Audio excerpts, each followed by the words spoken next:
Hey everybody, welcome back to another Sisters Masterclass. This is part 4. This is the big picture. We have talked about the rules, we talked about the data sheets, we talked about the play styles, we talked about Miracle Dice in detail, but now we're going to talk about putting it on the table. What you're focused on in the macro scale, what your turns are actually going to be like, and what your goals are for each turn, and then finally what your matchups are like. And then in part 5, we're going to review some games I've actually played, talk about the nitty-gritty stuff, talk about terrain, and really get into how this army operates at the tournament level. So I'm super excited. This is when the Masterclass kicks off in terms of how much depth we go into. So sit right in your seats, ladies and gentlemen, and get right ready, because it's going to be awesome. So the big goals to accomplish. What is your overall game plan? These are more for your own personal self to keep in mind as you're playing Sisters, and then we'll get into the actual maneuvers on the tabletop as we get through the slides. So big goals to accomplish are you want to slow the pace of the game down. Let me just clarify what the pace of the game is. Basically, the 40 keys of 5 battle round game. Your reserves generally have to come in turns 2 and turns 3 for Sisters, that's true. Scoring happens at the start of command phases 2 through 4, and then the person who goes second benefits largely from bottom of turn 5. So that's the natural pace. But then within that, there is the meta pace. So some armies play very fast, and by that I mean orcs. Stage turn 1, charge turn 2, shake hands turn 3. They don't want to play that long game. Sisters, you want to play an elongated game. The reason for that is because you get miracle dice as things die, as the game happens. So your army gets better as just passively, more command phases have happened, more miracle dice are exchanged. 2 main Crusader squads have been killed, miracle dice exchange. Then when you go in, you're very powerful if you wait till the mid-game and end game. Similarly, you have reserves in the natural sense of coming in turns 2 and 3 with rapid ingress, of course. So you really can leverage a medium mid-game push with a strong turn 3 push if you want to. And that's when your miracle dice will be pretty strong. Additionally, you have some of the cheapest resources in the game. You know what that means? That means trading is your friend. So you want to spend your resources trading early game, slowing the pace of the game down, not really getting into a big, let's just charge each other, get this over with kind of battle. No, you want to slow it down. Skirmish, move block. 2 Crusaders do a secondary, everyone else still hides, doesn't even take a turn 1 movement phase. That's what I'm talking about. Slow it down. And to that point, don't just rush onto objectives. The objective's in the open, or it's within charge range, and you put your tank on there, and you're like, I'm holding it, and you got girls inside the tank, and you get the girl character stands back up maybe. If your opponent's gonna kill you and you lose those resources, do not do it. Not early game. It's all about slowing the game down and getting to the objectives when you're ready to hold them. I can't tell you how long this lesson took me to learn, but seriously slow the pace of the game down. Threaten as many objectives as possible from safe staging points. So instead of taking your immolator with 5 girls, your rhino with arcoflagellants or whatever, driving to that objective and then getting killed. Or worse, it's 5 Zephyrs, so it's like effortless for your opponent to kill you. Doesn't even ask the question, and there's just resource gone. So instead of doing that maneuver, go 3, 4, 5 inches further back behind a wall, ready to move, shoot, charge onto that objective if your opponent comes near it. If your opponent touches it, they're getting charged. If they come near it, they might be getting shot. So they stay far away, they're safe. Because you know what that does? It gives the opponent the choice of coming close and getting attacked or staying far away. You're not scoring points, but they're slowing the pace of the game down. You're going to choose to potentially take a score deficit in the second battle round. This is pace of the game stuff. To make it up later by getting material advantage. And whether or not they come in on turn 2 to hold their objective themselves, let's say this is your expansion objective, the one you'd probably want to hold. You don't go onto it, you go near it turn 1, it's nice and staged. They don't come near it, option 1, and then you just accrue miracle dice, passively wait for your reserves to get the game going. Or they do come near it, you attack them, you hurt them, now you have material advantage. And guess what? When the game starts happening, it's still turn 3. Use that as a stage point. It's actually worse for them to come at you. So you put them in this loss of either now they're slowing the pace of the game down or you're getting the first hit off, as opposed to getting to the objective, getting shot off in the face, and then Sisters are not the kind of army that's trying to stat check your opponent. You want to get a strong foothold on an expansion objective on turn 2 or 3, not turn 1. Just a continuation of the point. This is pacing of the game.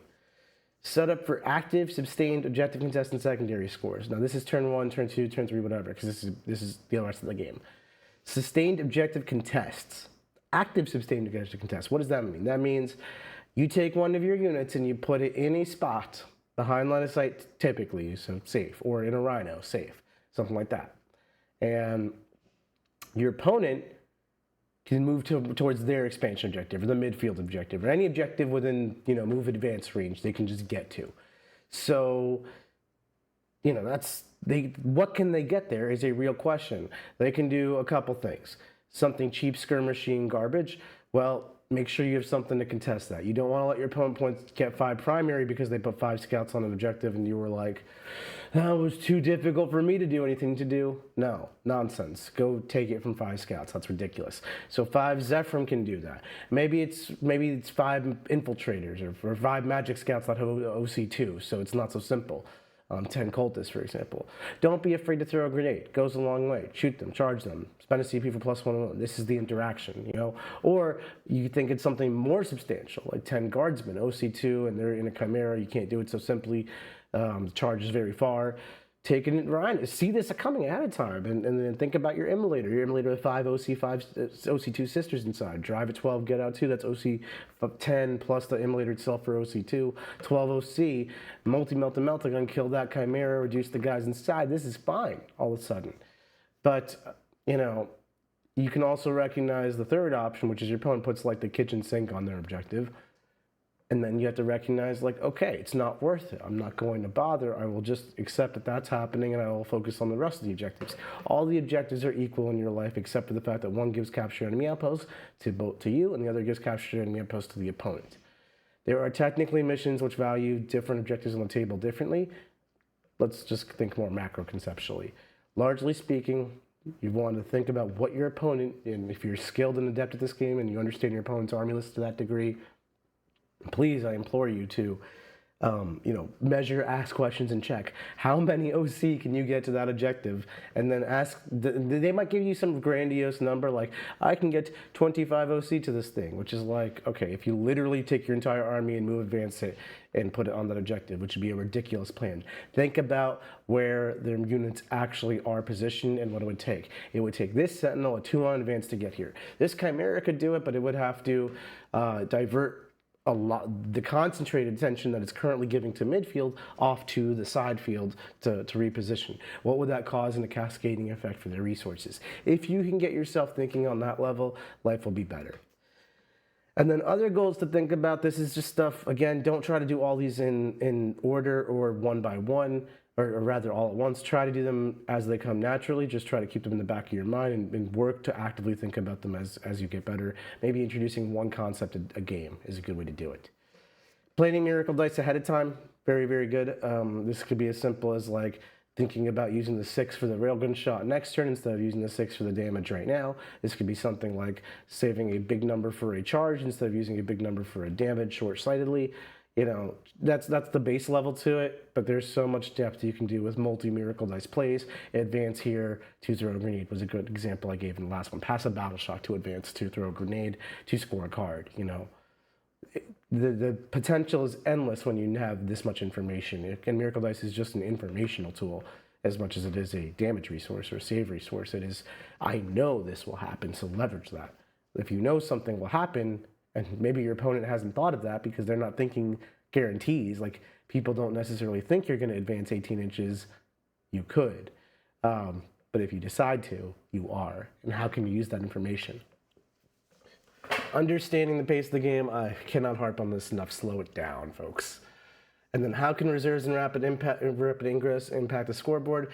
Easy 1-2 step combo here is rapid ingress a unit, whether it's Zephyrim, Seraphim, or Celestine, or some combination, behind a wall, out of line of sight, move forward, charge. And just take that objective, really make someone's life hard.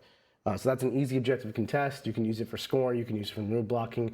Think about how that can score a capture enemy outpost in the future, work your way into their deployment zone for points, anything like that. How do you interact with terrain? Well, I've done quite a few master classes in my day, and I've never really had this answer for a faction, but sisters largely don't care about terrain. Oh, the Emperor War protects. No, seriously, sisters don't care. When I do WTC practice rounds and Pirate Cup team tournament stuff, I'm literally don't care. I'm like, I don't care about the matchup. I don't care about the terrain. It's like a team army, dream army, you know? And you get stuck on some bad boards when you take that mindset. Don't get me wrong. So I can put my money where my mouth is when I say you do not care. This is what's ideal, though. You really want to have good staging points to hide effectively in midboard. So what did I say in the last slide? I said the first thing you're going to do is deploy behind terrain out of line of sight typically. We'll talk about that. And then you're going to stage your army behind objectives or near objectives so you can charge onto them, not drive onto objectives. And I say this because if you have good staging points, you're pretty much set. You're good to go. Your strategy is in effect. And there's good staging points on almost every table in Warhammer. So that's awesome. The closer those staging points are to midboard, and the more they actually protect your larger units like vehicles and Triumph, which are not so infantry right up against wall protected. Triumph's got a big width and height to her. Rhinos and Immolators can quickly get crowded. The more you have liberal line of sight blocking in that sense to block line of sight actually from your opponent's angles while you're in midboard, better life will be. But there have been games where I've deployed on my back edge in Hammer and Anvil because that's the only place I could have been out of line of sight. And you move fast enough with vehicles that it is okay that you will get to midboard by turn 2, turn 3. And that is, in fact, when you want to get to midboard with sisters. Did I give my opponent a lot of objectives? Not even. I set up contest lanes, so it's totally okay because we'll talk about that and how you can do that as well. What kind of terrain format is difficult for this army? Well, open boards are hard for everybody versus shooting armies, but I will throw this caveat in there. You play against like Tau on no terrain, and it is brutal. It is brutal, but thankfully, no terrain is kind of a not so common thing anymore. It used to be a very common thing. Most local scenes have really been elevating, and GTs and majors just have terrain pretty much. But if I was playing in a format like, say, player place terrain, and it was light, where I knew I could probably be vulnerable to a shooting army, that would be a real concern. And if I was trying to meta for that environment, I'd probably just play the shooting army. But most tournaments, UKTC, WTC, GW, Cali style, player placed, all that stuff will give you enough ample board space to deploy your sisters effectively. Super closed off boards can be a problem. They're a little bit more common, actually. We're learning, coming full circle on the problem, where if you play against Terminators or Custodies and enough objectives are just like completely unshootable, because your combat's not going to cut it against Terminators and Custodies. So if they're unshootable and they're on objectives, you're not doing anything about it. And that's the sad reality. So, if they get 3 out of 5 objectives where they can park, you're probably losing that game. And that's also a sad reality. But these are more fundamental Warhammer problems than they are Sisters problems, but they are Sisters problems today. Or when they happen, rather. So now hiding. Hiding is something I want to talk about because hiding is something this army needs to be able to do. Generally, deploy your army as close as possible while hiding your transports and characters out of line of sight. That's just good Warhammer principles with Sisters. Hiding your transports and characters out of line of sight allows you to not take damage, assuming you're not playing against indirect. And if you're further back, which is typically the penalty you pay for being out of line of sight is just being further back, it's not a big deal. In the Chaos Space Marine Masterclass, I talked a big challenge or a big factor was like, when do you put your Rhino so far forward that it's in the open, but so far back that it's going to spend a turn driving up to the edge of its deployment zone anyway. And it's a hard line to find. With Sisters, it's not a hard line to find. The line is as far back as it takes most of the time. If your opponent has credible shooting and you decide you need to hide in this match, hide. You take turn until turn 3 to get to midboard. It is okay. It is a-okay. Even if you're going first and you're hiding, all it means is turn 1 is still staging, just further up in your deployment zone because your opponent's not going first. You know where they are. You could basically redeploy, and then turn 2 your reserves come in. You can really make some momentum happen. So deploy as close as possible while hiding your transports and characters out of line of sight. Anything you are not okay with losing turn 1. This is typically Seraphim and Zephyrim because those are such good playmakers. They're going in reserve. They're just poof up and at them. If you're running a very tank-heavy version of Sisters and you're playing on a lighter table, you can't hide them all. You're playing against a very shooting army. Consider reserving some tanks. Maybe reserve a Castigator. Definitely reserve Volgons, you know, but largely speaking, reserve what you are not okay with losing turn 1, and that is after the fact that you recognize your army is fairly large. There's a lot of stuff in Sisters, a lot of things in your Sisters lists, and you can't hide it all, but you can reserve a lot of it, so that's important. And then setting up to counterattack if your opponent comes forward, take a shot turn 1. So a good example here is basically if you can't hide everything, you don't want to reserve something because reserving like a Rhino doesn't really make sense. Your opponent goes first, and they decide they want to come forward to shoot you, kill your Rhino, whatever, the thing that you decide to be in the open. Or maybe it's an Immolator, or maybe it's Triumph. Whatever that thing is that is ending up kind of in the open, put it in a position where your opponent, if you know you can't hide it, put it in a position where you know your opponent has to move towards you to get it. And use the fact that it's dying, and maybe its contents are dying. So like a Rhino with 10 Arcoflagellants and 2 Crusaders all get killed on my top of, or my opponent's top of 1, because they went forward. They were like, ooh, juicy target, and they move forward, and then they shoot you, and you generate 3 6s off of that death. Boom, boom, boom, straight into the miracle pool. You're also rolling your opponent's turn and your turn, so you're gonna have 5 miracle dice, and you have Sisters on your home field objective. 6 miracle dice, 3 of them are 6s, going into a counter strike. Even though you don't have a largely built up miracle pool, if your opponent is going to blitz you, because this is definitely a counter to the slow the game down strategy you're trying to employ, the opponent blitzes. If they go first, it's more likely they can blitz. If they're blitzing and you've given them something to chew on, make them pay for it, make them come close to you, hit them very, very hard in return. So make sure you're set up for that counterattack if they do come with you. And then still slow the pace of the game down. You're not trying to keep this turn 1 game going. That's just what your opponent wanted to do. You're kind of forced to respond a little bit. How to deploy your army. So deploying your army is fluid. Every game is different. Every mission's different. Every deployment's different. You know, blah, blah, blah, blah. Here's just generally things to think about. And this is the order to which you should think about them as well. What is the matchup dynamic? So first, foremost, Sisters are fairly simple in that you got transports with girls in them, and you got girls in Deep Strike, and you have some amount of flying girls, and you might have Volgons, you might have Exorcists, whatever. You know, it's a fairly on the board, honest Warhammer army. Some examples of armies that are not on the board, honest armies. World leaders, they move 1,000 inches, they don't even shoot you, they punch you so hard it hurts, Angron comes back to life. What is that? That's a very aggressive combat army. Orcs, world leaders, is that the matchup dynamic? Am I fighting off of a very tough, you know, aggro blitz combat army? Flip side, Tau. Tau's mobile shooting. Eldor's mobile shooting. You know, or am I playing against a mobile shooting army? Vanguard Space Marines. It's mobile shooting in a different sense. Instead of being, you're here, now you're moving 13 inches to the right and shooting me with a very powerful cannon. This is Inceptors in mass showing up 3 inches away from you. In that match, screening actually matters a lot more, and being able to protect the melt-the-guns so that when they show up they kill the tank but not the melt-the-guns, and then you get to kill back. So those things matter. Once you understand your matchup dynamic, you can then start to think of the next set of questions. But that's the first thing you have to think about. Like, what is my opponent's army trying to do? How does my army interact with that? The way you're going to play against Tau is obviously going to be different than the way you play against world leaders. And every army is different. So we will go through a matchup matrix, don't you worry.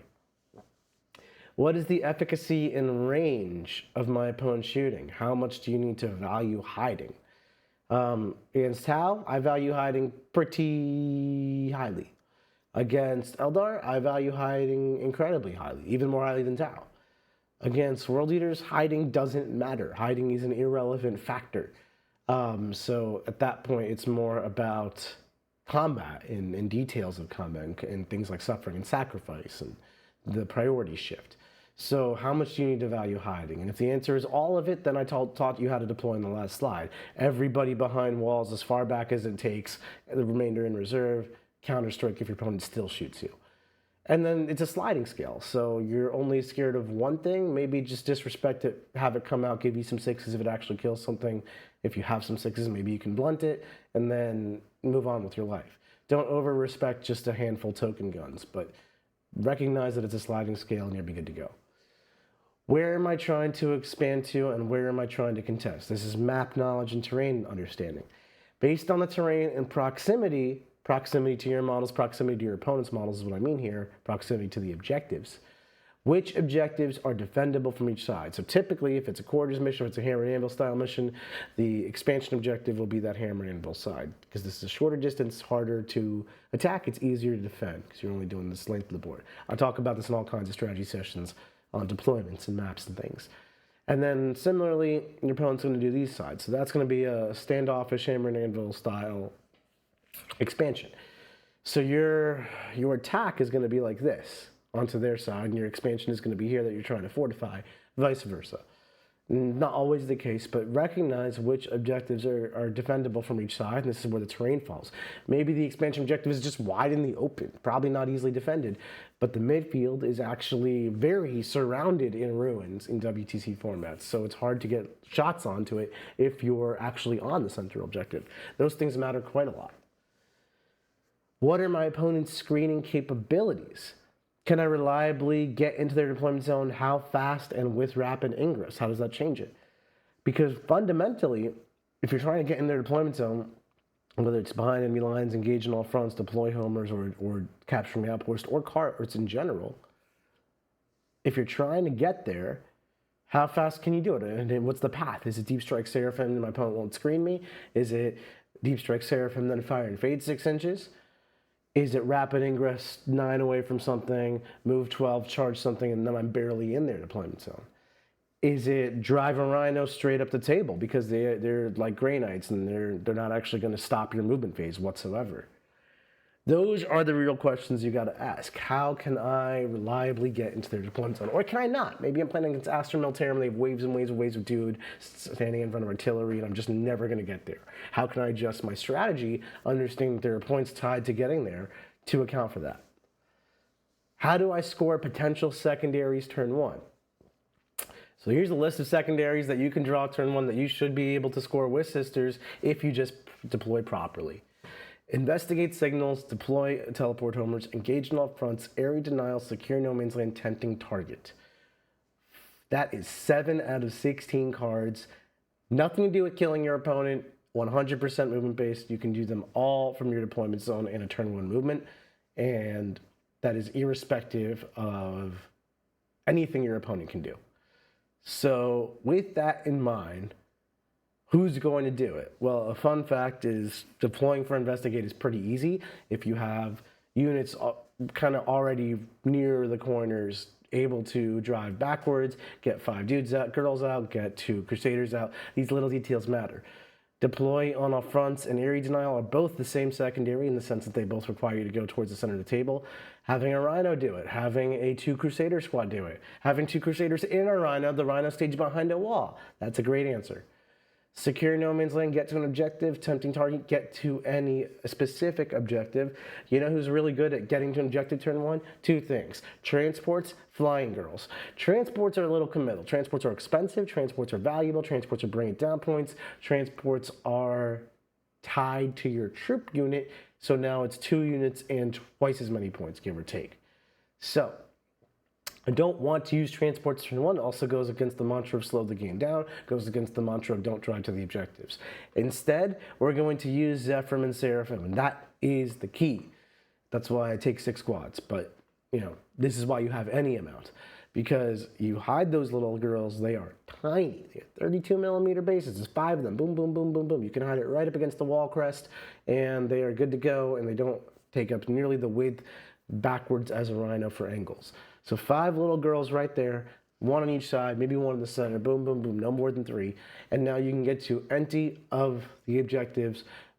Guaranteed if you want to throw a miracle dice of a 3 or 4 at it, which you probably have, because you generate miracle dice at the start of your turn, and if you have sisters on an objective, which you will on your first turn. So by your first turn, you go first, doesn't matter, you will have 2 miracle dice, probably at least a 3. And with at least a 3, you can get 5 girls onto an objective in no man's land, almost guaranteed, no matter the map, from a staged area. So that is the plan. That's the beauty. That's how you score your secondaries turn one and contest your opponent's objectives turn one. Having those 5 girls there ready to move, shoot, charge, that's it. That's all it is. That's the secret to the sauce. How to deploy your army, folks. Secondaries. What are we doing? Sisters are naturally great at tactical. I strongly recommend you take tactical unless there is a compelling reason not to. Default to tactical. Not only will you score very highly on it, just naturally, but it's hard for your opponent to plan against you. If you take anything kill-oriented, your opponent chooses to preserve those resources. Now you have to go get those resources. Sisters are not a go-get-those-resources kind of army. Everything I said is stay away from the objectives to preserve your resources and slow the pace of the game down, not charge across the field with call on log turn one. Do not bring it down, and assassinate unless it is obviously easy. Homers is free and easy. We all know that. You just walk in the middle, then push a button. 15. You probably get into your opponent's deployment zone. 17 is probably my expected score on homers. Homers is great. Switch to assassinate or bring it down as your obviously easy secondary target. This is Tau specifically with lots of piranhas and stuff like that. If they have 1 crisis brick with 5 crisis suits and a commander, they're fire and fading behind the walls all game. They're not even cyclics, they're not killing themselves. There's 3x2 Tetras, but they're sitting in the way back, outside of my multi-melter range. And there's 3 Riptides that are very hard to kill, also in the way back, sitting outside my multi-range, and a couple Ghost Kills. While I'm playing against Tau, and with 1,000 Bring It Down points, am I actually going to score that many Bring It Down points? Probably not. Not unless I go get them all, or my opponent gives them to me, and I don't want to create an environment where my opponent can just play keep away, and I'm kind of screwed with that. Flip side, they have 4 piranhas, 6 devilfish, 6 tetras, and like 15 crisis suits. Just bring it down. You'll get a 20. Don't ask questions. So in those scenarios, it's obviously easy. It's obviously free. Works with 6 war bosses. That's a scenario where I take assassinate. 6 war bosses tells me that they're going to run those war bosses at my throat. Then they do, and then I get my assassinates. If I play against orcs with 2 mega squigosaur bosses, Gazkul, a knob on a squigosaur, and then just 1 foot boss with a Feel Pain or something, probably not going to take assassinate. While I could max it, while they will still probably jam it down my throat, 3 of those models, Gaz and 2 squigosaurs, are very hard to kill, and I don't want to force myself to have to do it to tie myself to points.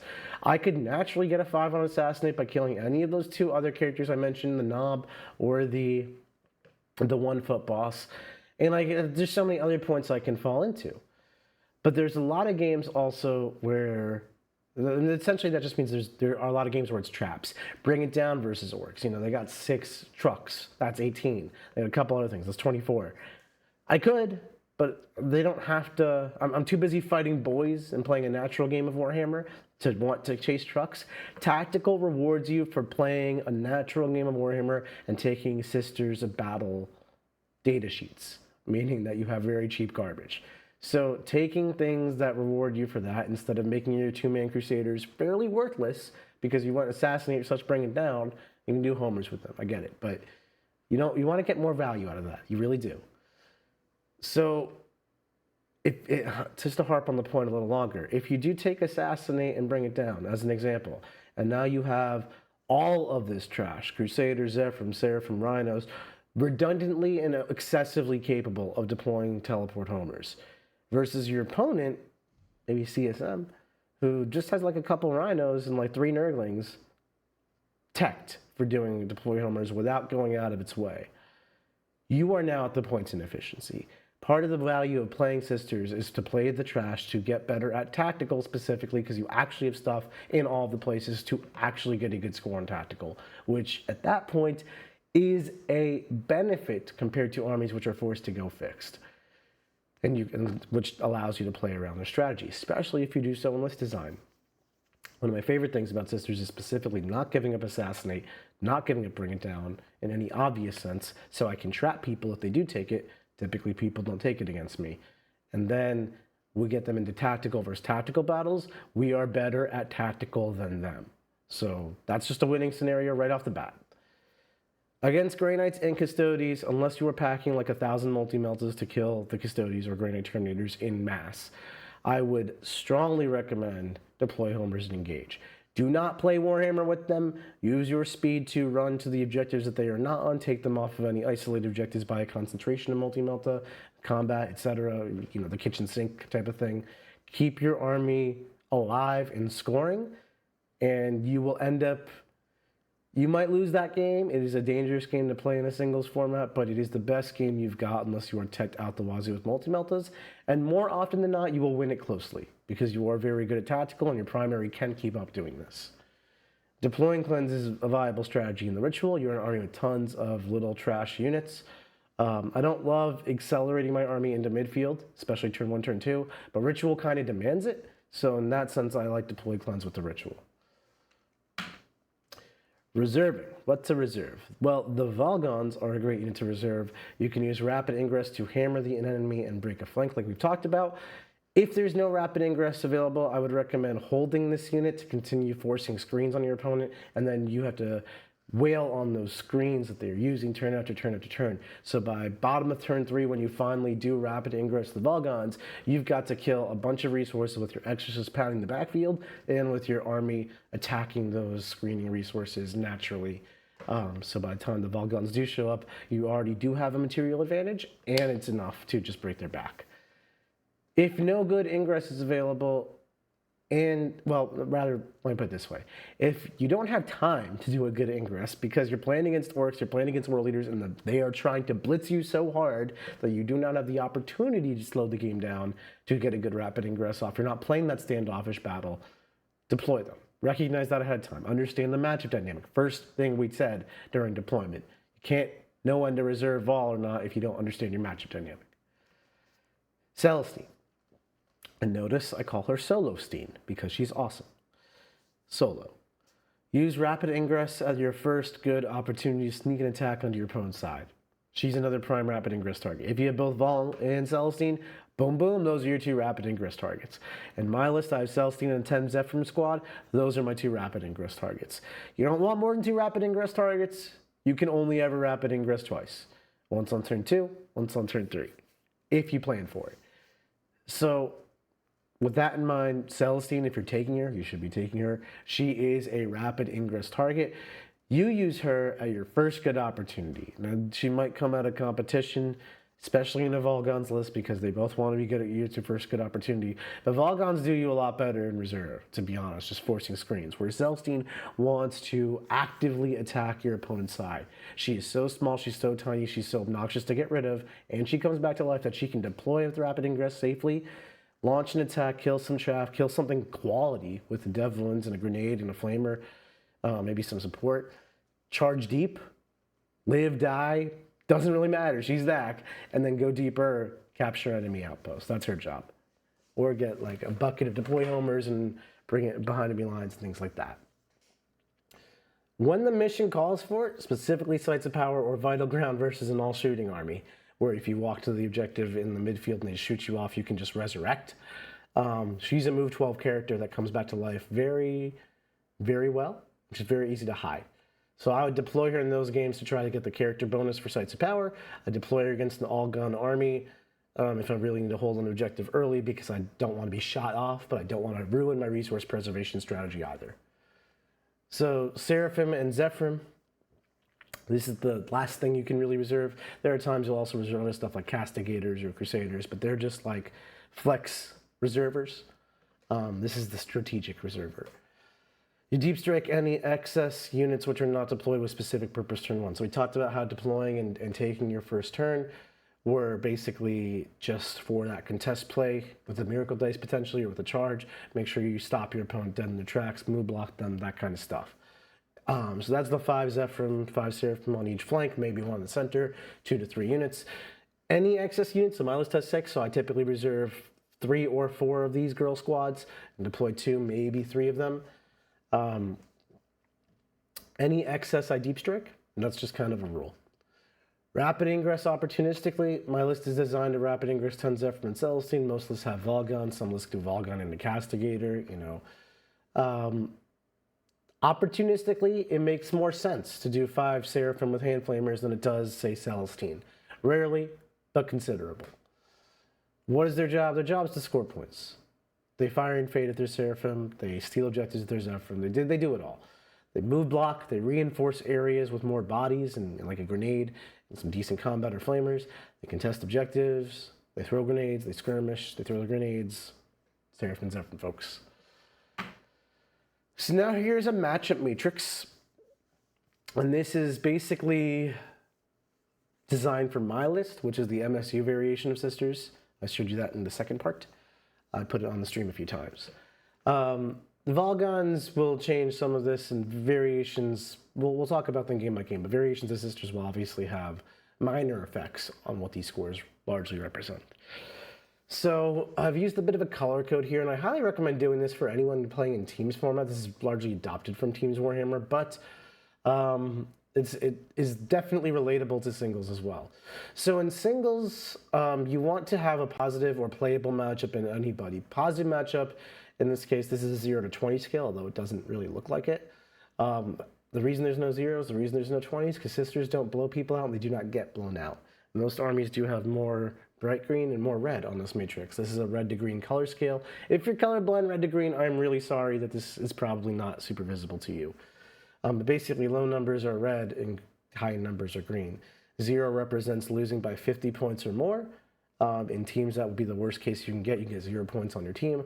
20 represents beating your opponent by 50 points or more, which represents a 20-0.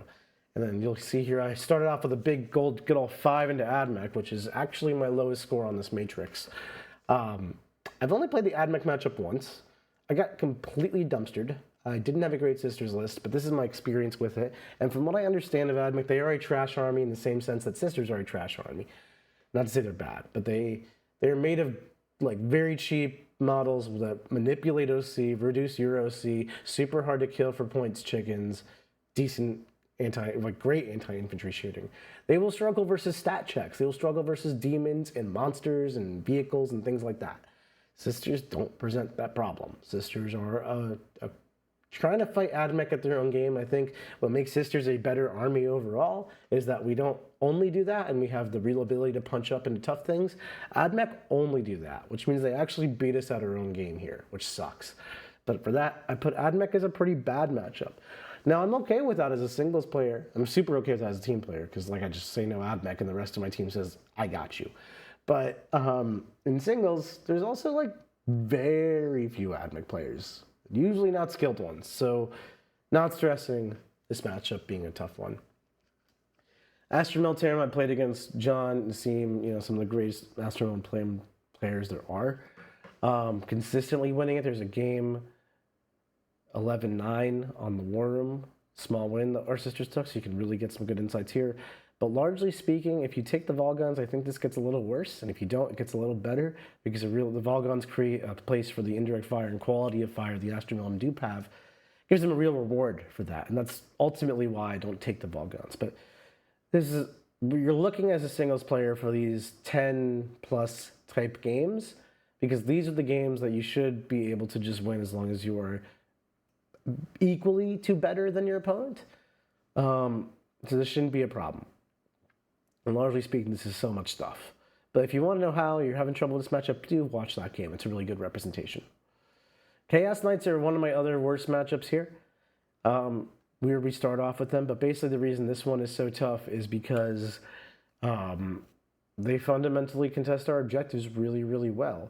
They can take an OC8 body, move it through a wall, charge something on our side from 14 inches away, and just say, screw off. And if I ever try to step to them effectively and try to take any side on theirs, I'm going to lose a stat check. Sisters don't push Chaos Knights around at all. And then you add in the fact there's all these battle shock tests that can become annoying as you take damage. Because Sisters units actually like being damaged, but they hate taking battle shock tests. It's a weird mismatch. The Gatling cannon on the Brigands are also like an amazing gun into the Sisters profile. It's just 12 shots, strength 6, AP 2 to 3, depending on the range and stuff. It's brutal. It's brutal. So I don't like this match. Volgons will certainly help here. More multi-meltas will certainly help here. If you want to take more multi-melta to sword this one up, that's the way you do it. Chaos Space Marines was actually quite okay before they got nerfed into the ground, but they got nerfed into the ground, and now they largely play with transports and warp talons and raptors. And as a CSM player, every time I write a CSM list, I'm like, wow, I have transports and flying dudes. I should be playing Sisters. And that's why Sisters do it better, and that's why I put this as a decent one into CSM. Custodes, this should be a loss in my opinion, unless you really tech Volgons and then beyond that, Retributors and Immolators and Multi-Meltas out the galore. You can certainly win this. I've had close games with Custodes, no problem, even with my MSU version. I put this as a loss because I think that's mostly me capitalizing on player mistakes, which is a totally valid way to win Warhammer. But I think Custodes are not a favored match for the MSU archetype. The Multi-Meltas galore, Whale Kill Custodes, great, unless you're playing on the super dense terrain boards.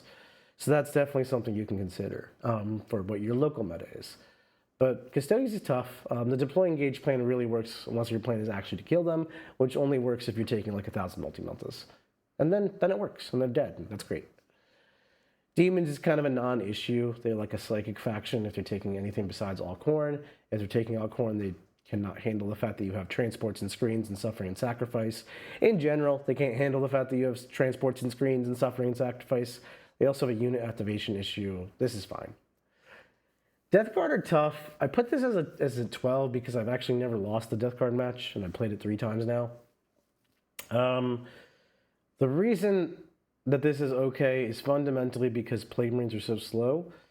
What makes it not okay is that the Death Guard have auras of -1 armor save and -1 toughness, and then your sisters, who are like a little bit more durable than they should be for their cost, become way too flimsy for their cost. And this is across all of your sisters all across the army. So you really run into the issue of, well, crap, I'm very inefficient defensively now, and that's kind of my shtick, is being a little bit too defensively efficient. The nice thing, though, is that Plague Marines are so slow that ultimately they have to move forward in their Rhino, and then you can trap them in their Rhino. I've done this to every Death Guard player I played. There's not really a move that I can think of around it. At first, I thought it was like they could just play better, not get wrapped. But no, their army is move 5, get out, move 8 total, and then they're trying to hit charges. That means to hit an average charge into you, you are 15 inches away. To a slightly above average charge into you, you are like 17 inches away. At 17 inches away or 15 inches away, you can move 12 with any flying unit and charge them very comfortably. And because especially the scary units are the 10-mans with the 240 mil characters, it takes a lot of space around the Rhino to actually get them all out. So you charge in, you lose a girl to the Rhino hitbox, you lose 2 girls. You can probably still keep them in their Rhino. It's kind of ridiculous. So for that reason, Death Guard is pretty playable, but you have to be very adept at trapping Rhinos. If you just try to interact with stats on Death Guard, they will beat you up.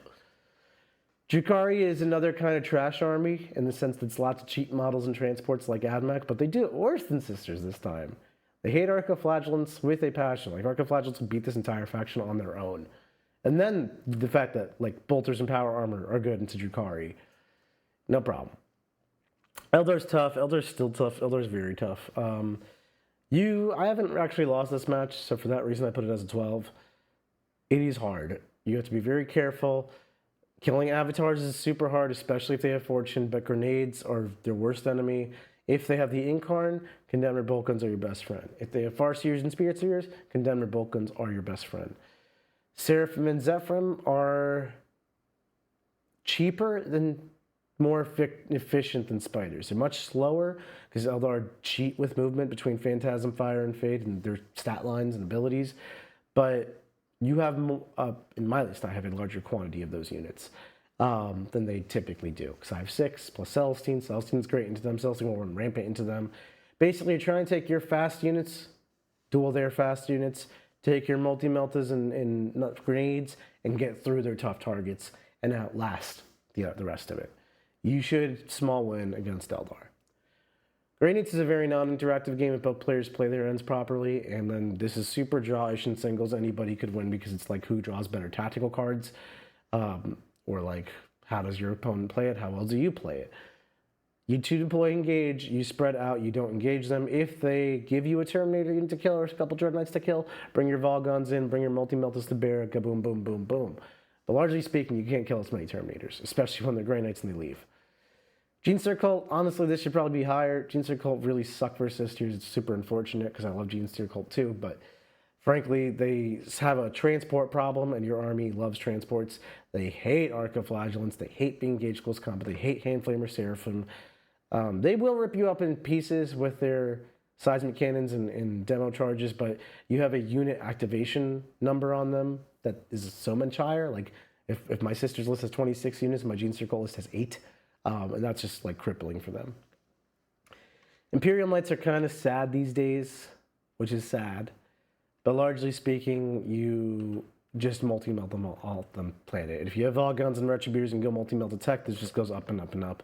But my MSU version can move, block, and grenade this into the next dimension anyway. Arcoflagellants do work into the non-2-up save models because you're wounding on 5s. Torn Linked is a 55% wound rate. That's if you're willing to spend the +1 to wound strat. Triumph goes lethal hits, Knights go down. Leagues of Votann, I put this as a draw because they are again in the trash category of dudes in transports.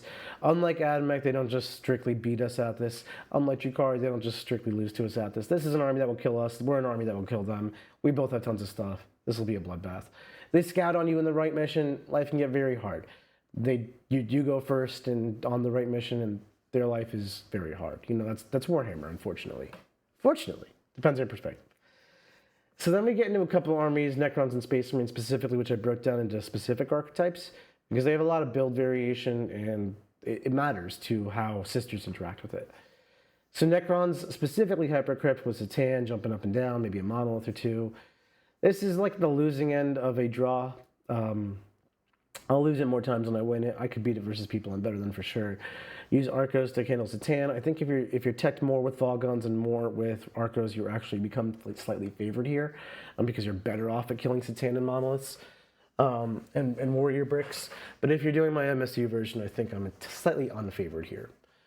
This is a very tactical game. Hypercrypt is super hard for everyone to play against, but largely speaking, the tactics you use on Grey Knights are similar tactics you'll use on Necrons, where essentially you just drive to the objectives and force them to kill you. Kind of the opposite approach of what I would tell you to do against more offensive armies. Canoptic Court is just bad, though. Canoptic Court has been beating up every sisters list you can try, whether it's got Volgons, whether it's got MSU. Your matchup outs in Canoptic Court are hope they have more Satan, because Arcos can actually kill Satan. Hope they allow you the opportunity to precision out the Technomancers.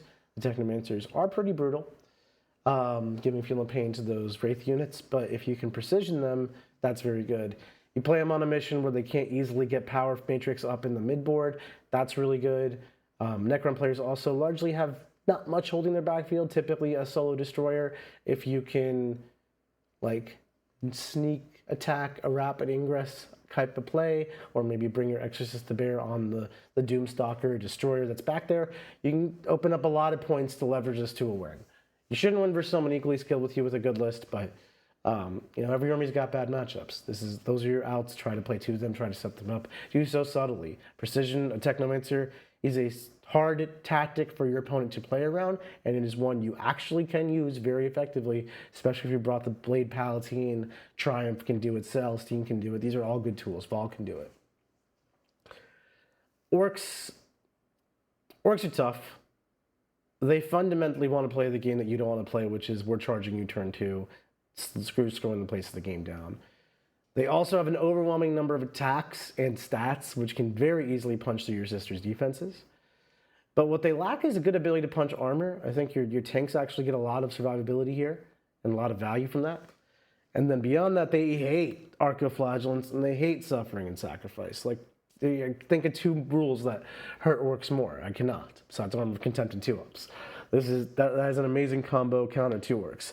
I think largely Orcs vs. Sisters is a super technical combat match where both players will need to be on their A game, and the person not on their A game will lose in terms of combat minutia.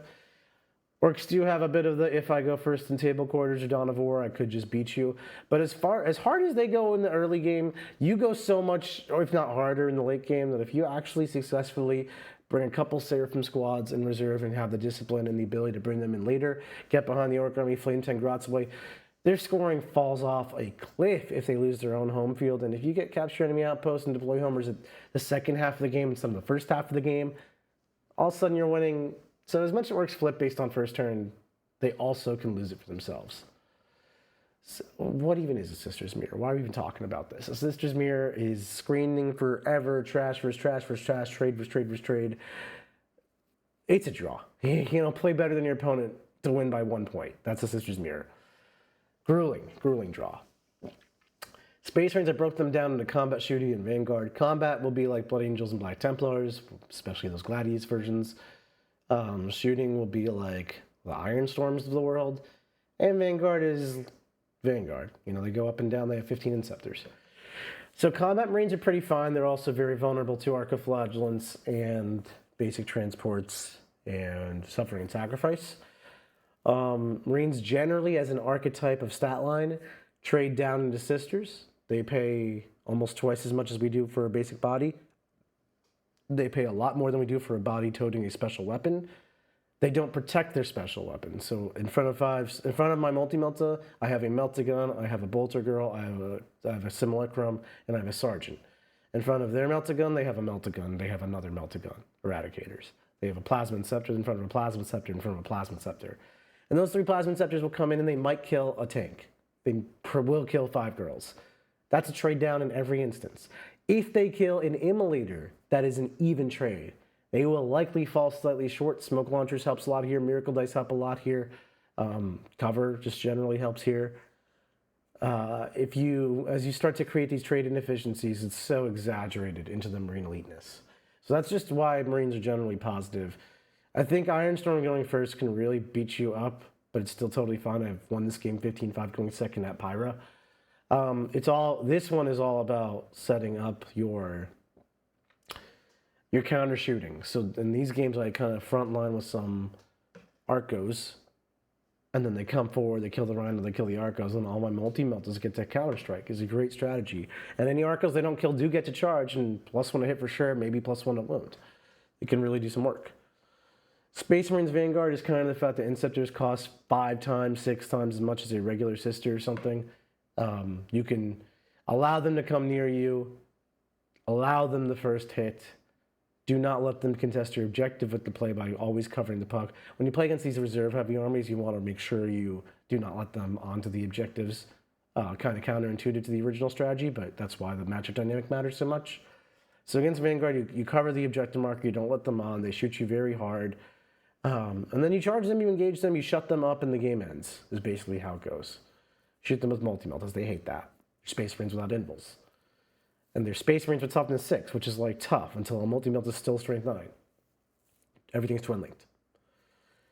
Tau is pretty drawish now, albeit the new Tau Codex is about to come out. I truly have no idea what's in there. The current Tau book is a 10, so I'm going to call Tau 10, not really go into it too much. You have to be very cagey, be respectful of their shooting. Don't take board you shouldn't be taking. They can't take board they shouldn't be taking against you. Bring it down. If it's obvious, don't take it if it's not. And I say that with respect to the fact that this is Tau. Thousand Suns, this is probably the highest match I put in here with this and Demons. You've got an army with Condemner bolt guns, and they have an army with Magnus and Psyker, a keyword on every model. That alone is a bit of a hard counter. Then you consider the fact that Thousand Suns are really good at doing crippling damage to a tank or a key unit, and you're like, I have 26 units, I don't care. The Volgons are a little bit more vulnerable here because they have to rapid ingress and then deal with the fact that Thousand Suns move again to react to your rapid ingress. So I actually think the Volgons quite hurt this matchup in the Thousand Suns. But Thousand Suns, at least in the States, are not super popular. But a good Thousand Suns player is something to fear. So I love that I have a positive matchup into it. Tyranids, this is pretty drawish. I put it to just 11 because usually I win this, but John's always very good. Monsters are tough. Multi-melters are good. Multi-melters versus monsters is multi-melters versus monsters. If they have Old One-Eye and the Carnifexes, which they typically don't, that is a very challenging unit to deal with. Can be move blocked, though. Gargoyles suck for your army, but try to get ahead of that with Zephyr and Seraphim and Celestine. This is just pretty drawish in general. Tyranids are very good at drawing because they're also very good at scoring. There's just 2 armies that score close to 100 going at it, and then they will struggle to kill each other with speed. And then we've got World Eaters. World Eaters is super similar to Orcs in the fact that you're getting Bum Rush both times. Slightly different Bum Rush. You'll get a lot more value out of Suffering Sacrifice in the World Eaters match. It is great because you can charge 2 Crusaders into Angron plus anything else, and then Angron doesn't get to do it. I like to get Angron off of an objective and then put him in jail for the rest of the game. Once he's in jail, I don't have to worry about him coming back to life, and I don't have to worry about him doing something he shouldn't do, because he doesn't shoot. So literally 2 Crusaders on repeat coming out of a Rhino with anything else tying him up physically will work. Now, something else could, of course, charge in and free him up, but then you'll get to reactively tie him up again. The rest of it is 8-bound, and just like we talked about for Space Marines, they have quality Space Marine type bodies, and you are an immolator shooting a multi-melta.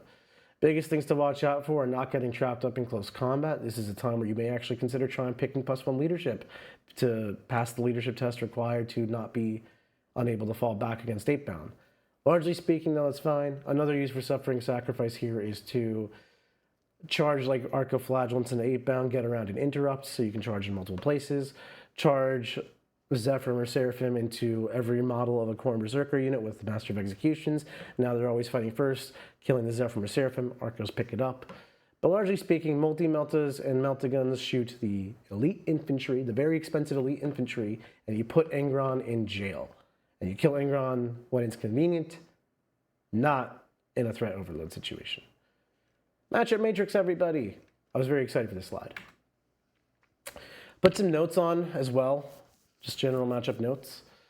Shooting factions are tough for sisters. There's the Iron Storm type builds, Eldar. Force them close to you. Consider how they can move again if they are one of those factions, and then counter shoot is basically your best option. Pick which units of yours you're okay with losing. Let them kill those. Counterattack very effectively. And if they don't kill those, then you just gain ground. So that's good too. Look for ways to engage them and force bad shooting interactions. Basically, try to split their army up so you can have more stuff on them in a given area of the table to leverage that into a victory.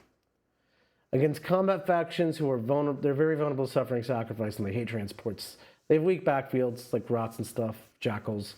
This is generally fine. Durable factions are one of the other tough ones. You can always tech more multi-meltas to skew this in your favor. My list techs very limited multi-melta, but 3 Retributors and Volgons is just a phone call away. This is a more difficult matchup in general, especially if they can hide. Canoptic Court is specifically super durable, even against multi-meltas, unfortunately. However, if you can precision out the characters, it falls off a cliff. Teleporting factions, you play against backwards. You two deploy and engage a lot of the times. You just drive straight to the objectives, and all the points they spend in being super elite, Genestealer Cult and Grey Knights and whatnot, and in Kistan, they don't want to have to fight you. That's actually what they're paying points to, not fighting you. And by driving the objectives with so many units, you're doing an MSU versus a quality battle, which is always kind of an interesting David versus Goliath type of situation. One rock, one small hard place. So your MSU, their quality, and now they're forced to not really make good leveraging of their teleportation rules because they have to, which is paying out the ass for, because they have to fight you. That's a winning strategy. And then deploy and engage if you can't kill them, which typically Grey Knights and Necron, Canoptic Court variations, you may struggle with killing. Deploy and engage is perfectly fine here. And then Psychic factions are generally just free. I've never really struggled versus Psychic faction. Eldar is the toughest Psychic faction because they're only Psychic support instead of Psychic reliant. But generally, Condemners just make this silly. It's a very silly gun and a very silly matchup. But that's pretty much it, folks. That's our matchups. That's putting it on the table. That's planning your turns. So now, well, that's planning your strategy, I should say. This brings us pretty close to our 5th and final masterclass. I'm very excited for it. In our 5th one, we're going to be talking about putting it on the table. Turn 1s, 2, 3, 4, and 5. What are you doing? Where are the models going? And we're going to be showing you through live demonstration. The game's actually played, what I did, and how it worked. So you will understand exactly what I mean when I say don't drive to the objectives on your first turn, and things like that. It's going to be really exciting. Thank you so much for staying with us. Hope you're enjoying the series. Let us know what you think in the comments. Tag me in the Discord server, either in the Sisters channel or the Masterclass channel. It really warms my heart to hear some good feedback. Or if you have any improvements, please let us know.